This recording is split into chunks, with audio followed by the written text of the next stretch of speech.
Hello everyone. In this video, we are explaining how to change fare and timing in one-day service. Now first, we need to choose which service we want to update for fare and timing changes. To do this, we search for that particular service by selecting origin and destination. For example, now we are selecting to service, then we can see the calendar option. On this calendar, we choose the date for which we want to change the fare and timing.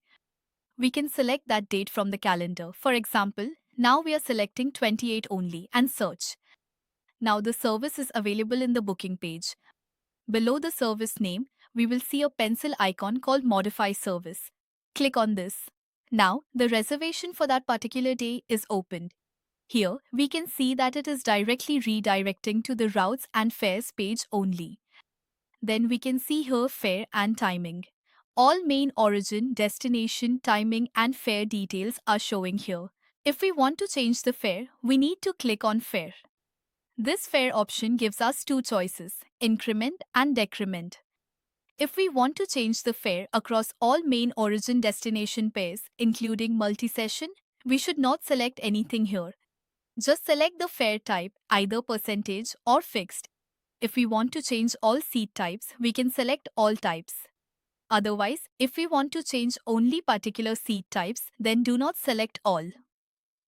Select the particular seat types, or we can select all as well. Then we can enter the amount here for how much we want to increment or decrement.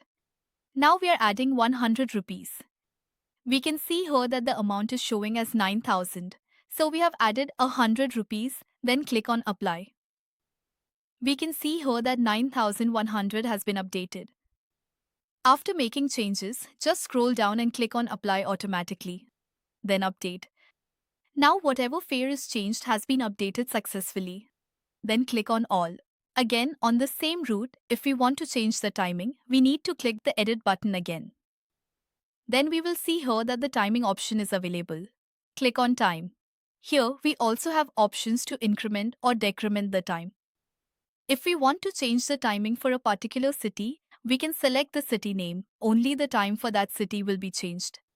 If we want to change the timing for the entire service, including main origin, main destination, or boarding and dropping points, we should not select any city here.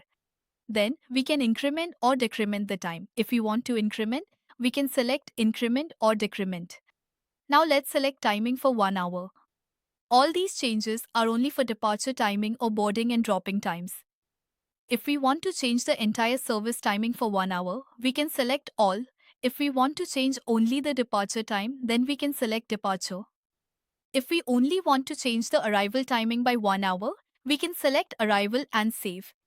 If we want to change only the boarding and dropping timing for 1 hour, we can do that as well. We can select boarding and dropping. If we want to change the entire service timing, we can select all. Now we can see it is already showing 10 and 9:30. We have selected 1 hour, then click on apply. Now we can see that it is updated from 10 to 11. The timing has changed. The arrival time has also changed from 9:30 to 10:30. After this, we scroll down and click on apply automatically, then update. The fare range multi-state timing has been successfully updated. Now we can see that the timing, which was earlier 10 and 9:30, is now changed to 11 and 10:30. So under any service, if we want to change fare, increment, decrement or timing, we can follow this process for increment or decrement. This way, we can easily change the fare and timing for the one-day services. Thank you for watching the video. Have a nice day.